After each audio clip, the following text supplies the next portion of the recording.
I take great pride in inviting Dr. MONTEK Singh AHLUWALIA to deliver his keynote address.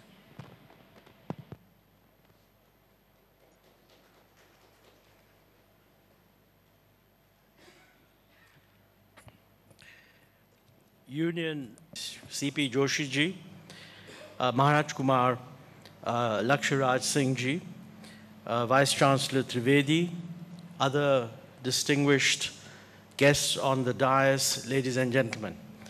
First of all, let me say it's a great privilege for both me and my wife Isha to be invited here.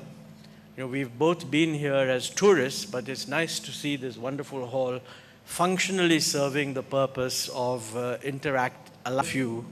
I want to wish C.P. Joshi ji a very happy birthday.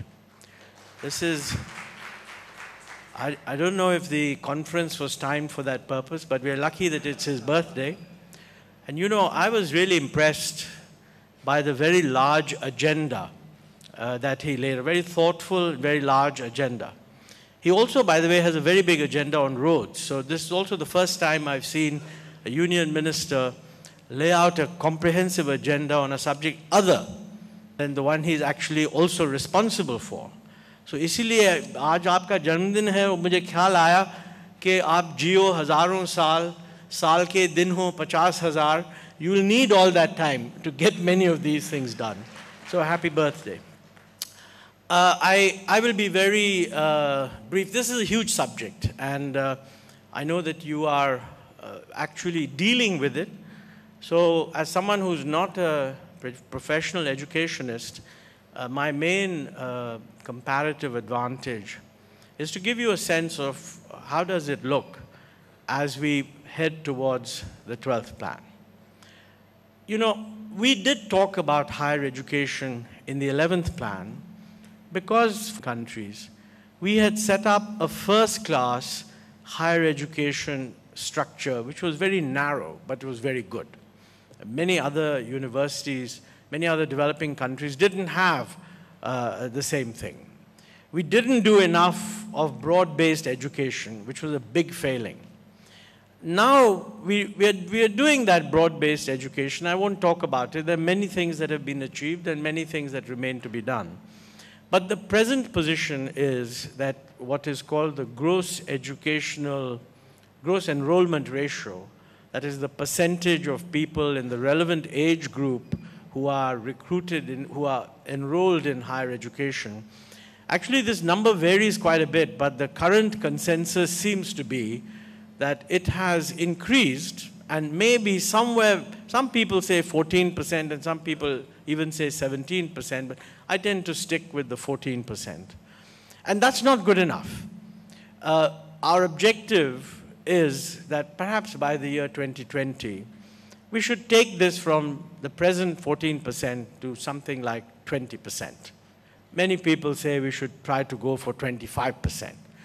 Now, you know, these numbers games will continue, but for an expanding population, to go from 14% to 25% or 20% even in 10 years is not a small task, because it virtually requires the doubling of education capacity. And you know, while this is easy to say, if every vice chancellor in India were told that there is going to be one other vice chancellor doing more or less the same thing that he or she is, you'll get a sense of what a huge expansion is required. And I think we have to look at this. The central government has already taken a number of steps. 30 central universities, many more IITs, many more IIMs, etc.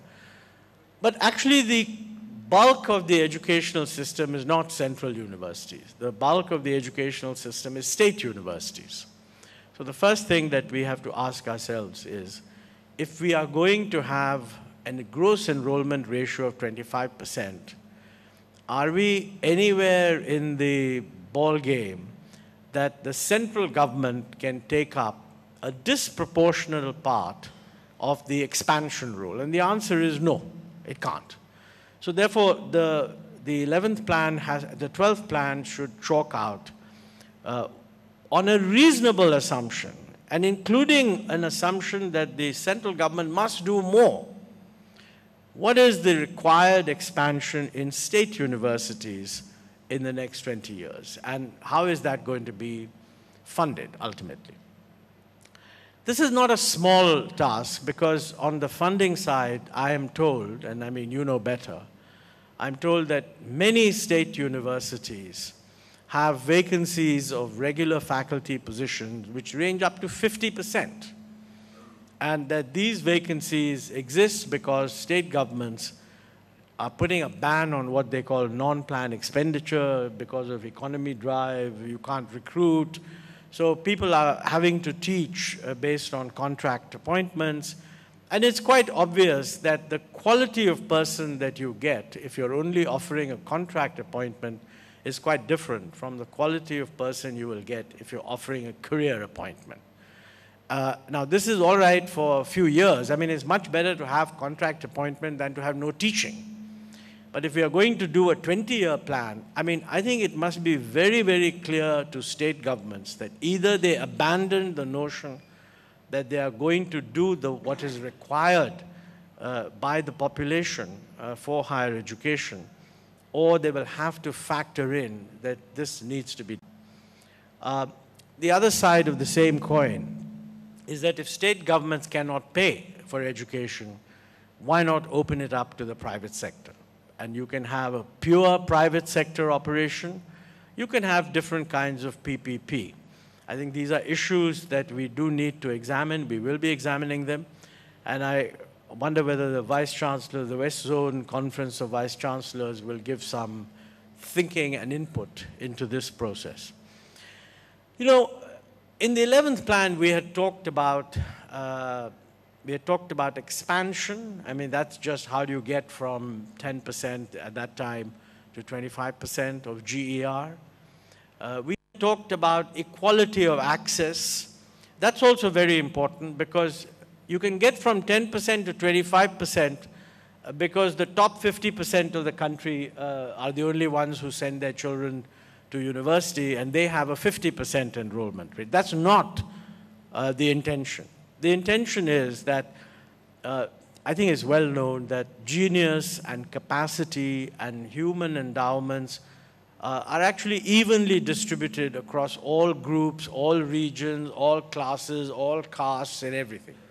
So logically, if you're going to have a 25% enrollment rate, then every group, every community, every region, somehow or the other, should be able to have a 25% enrollment rate. Now, that doesn't necessarily mean that educational institutions should be thinly spread, because let's face it, I think Isha mentioned earlier that, you know, by 2030, almost certainly, more than 40% of the population will be in urban areas. And in that environment, it's inevitable that universities are going to be where there are large urban gatherings, and people many times will come from rural areas to universities rather than have colleges spread out thinly. There's some role for thin spreading, but that can't be the solution. But the whole issue really is that you must have an educational system where people can have access, and this does mean one of two things. Either that, well, of course it means there should be enough schools, enough colleges. It also means that the quality of schooling should be such that in all probability, 25% of every group will somehow qualify for admission. I mean, you can't have a system in which if only 25% of a generation are going to go to university, it's going to be a competitive process. Now, we can, of course, we have reservations. So scheduled caste, there's a reservation. Scheduled tribe, there's a reservation. OBCs, there's a reservation. But within each of these groups, I mean, the best that you can expect is that 25% will get enrolled. And the fact is that expectations are going to be high, and therefore the competition for these seats within and across groups for the general category, within groups for the reserved category, will be very high. And how do we handle this situation? Well, first is, of course, that the quality of schooling should be good. I mean, the present position is that if the quality of schooling, particularly secondary schooling, is not improved, in rural areas and remote areas, there is really no chance for those children to get into universities in a competitive framework. I mean, in the sense that you can have reservations, but it means that the students in the SC category who will get admitted are the ones who have come from the urban areas. The ones who are coming from remote rural areas will be outcompeted by students in the reserve category from better endowed areas. So that's very important. That's outside your realm. The second thing which is very important is that money should not be a reason for being denied admission. I think in the United States, the rule that they follow is they have some systems of selection, but the system works in such a way that if a child is capable of getting in competitively, then through some combination of grant and scholarship, they are able to study. Now, I think we have a big challenge here. See, one approach is that education should be very, very cheap so that everybody can afford it. The other approach, quite honestly, is that we should have a really comprehensive system of scholarships come loans so that the education is not cheap or free. Well, it's always subsidized, but it's not free. But whether you are not burdening your parents with having to pay for education or even your living during the period that you're getting educated. Now, quite honestly, this requires a fundamental rethink in the way universities are financed. Instead of the government of India, or for that matter states, giving funding to universities, they should let the universities charge a much higher fee. Still won't be full cost, but a much higher fee, and give scholarships to students. And that way, the students will go to the universities that they feel are actually giving them a good education. So it will put a lot of pressure on universities to get students to come. They will still get funded because the students will have the scholarships, and the students will take the scholarships to the universities that are providing a good education. Now, I mean, this is a huge shift in thinking, because I have no doubt that we cannot burden students, and no civilized society does that. We don't burden students with having to pay, and even their parents, quite honestly, I mean, unless they are in a very, very special category. So the vast majority of ordinary people should have access to scholarships and loans. And when I say loans, I think for general education, a BA degree, a general pass degree, I mean, you can't expect to finance that from a loan. But if you're becoming an engineer or a lawyer or a doctor or something, it is very easy to have a system of government-provided and government-guaranteed, if necessary, loans, where what I would say is that if a person works for 5 years after graduating in either academic life or in a government job or in some NGOs who qualify for this, basically after 5 years the loan can be written off. So if you go into the private sector, you repay the loan, and if you go into government or into teaching or in dream up, we can dream up plans for education on the assumption that somehow the government will pay. But past experience and future prospects do not suggest that the government has that much money. And let me say, by the way, I'm not talking about paying for the whole cost. Nowhere in the world do students pay for the whole cost. But the present position is that there are universities in the country who are covering 5% of their operating expenses through student fees. I regret to say that many of them are central government universities, Delhi University, for example.